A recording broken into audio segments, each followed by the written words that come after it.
Valentine's day ও black ডেতে ফুল বিক্রির ব্যস্ততা পুরুলিয়ায়। ভ্যালেন্টাইন্স ডেতে প্রেমিক প্রেমিকাদের উপহার হিসাবে ফুল কেনার ধুম পড়ে গিয়েছে পুরুলিয়ার বাজারে। লাল গোলাপ, গাঁদা, রজনীগন্ধা ও বিভিন্ন বাহারি ফুলে সেজেছে শহরের দোকানগুলো। ব্যবসায়ীরা জানিয়েছেন, সকাল থেকেই ফুলের চাহিদা ব্যাপকভাবে বেড়েছে।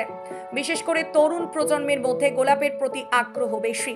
এক ফুল বিক্রেতা বলেন, ভ্যালেন্টাইন্স ডেতে লাল গোলাপের চাহিদা সবচেয়ে বেশি। অন্যান্য দিনের তুলনায় আজ বিক্রি অনেক ভালো হচ্ছে।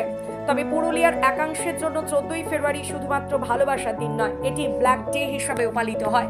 2019 সালের এই দিনে পুলওয়ামা হামলায় শহীদ জওয়ানদের স্মরণে অনেক মানুষ আজও শোক পালন করেন। বেশ কয়েকটি সংগঠন ব্ল্যাক ডে হিসাবে দিনটিকে স্মরণ করেন এবং শহীদদের প্রতি শ্রদ্ধা জানায়। এক স্থানীয় বাসিন্দা বলেন, ভ্যালেন্টাইন্স ডে উদযাপনের পাশাপাশি আমরা শহীদ জওয়ানদের স্মরণ করেছি। ফুল শুধু ভালোবাসার প্রতীক নয়, এটি শহীদদের শ্রদ্ধা জানানোরও মাধ্যম। ফুল বিক্রেতারও বলছেন, শুধু প্রেমের উপহার হিসেবে নয়, শহীদদের শ্রদ্ধা জানাতেও আজ অনেকে সাদা ফুল কিনছেন। ফুলের ব্যবসায়ীরা মনে করছেন, আজকের দিনে বিক্রি দ্বিগুণ হতে পারে, কারণ প্রেমিক যুগল ও শহীদদের শ্রদ্ধা জানাতে আসা মানুষদের দুপক্ষই ফুল কিনছেন। পুরুলিয়ার এই দ্বৈত আবেগের দিনে ভালোবাসা ও দেশপ্রেমের এক অনন্য মিশ্রণ দেখা গেল শহরের ফুল বাজারে।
অবশ্যই আমি ভ্যালেন্টাইন্স ডের জন্য কিনবো, কিন্তু ভ্যালেন্টাইন্স ডের জন্য কিনলেও আমার হাজব্যান্ডের জন্য শুধু কিনবো না, সঙ্গে কিনবো আজকের দিনে যারা শহীদ হয়েছে ভারতবাসীর কাছে। সত্যি আজকের দিনটা ব্ল্যাক ডে হিসেবে পালন হবে, তো আমি তাদের স্মরণে, তাদের উদ্দেশ্যেও আমি ফুল কিনে তাদেরকে সমর্পণ করব।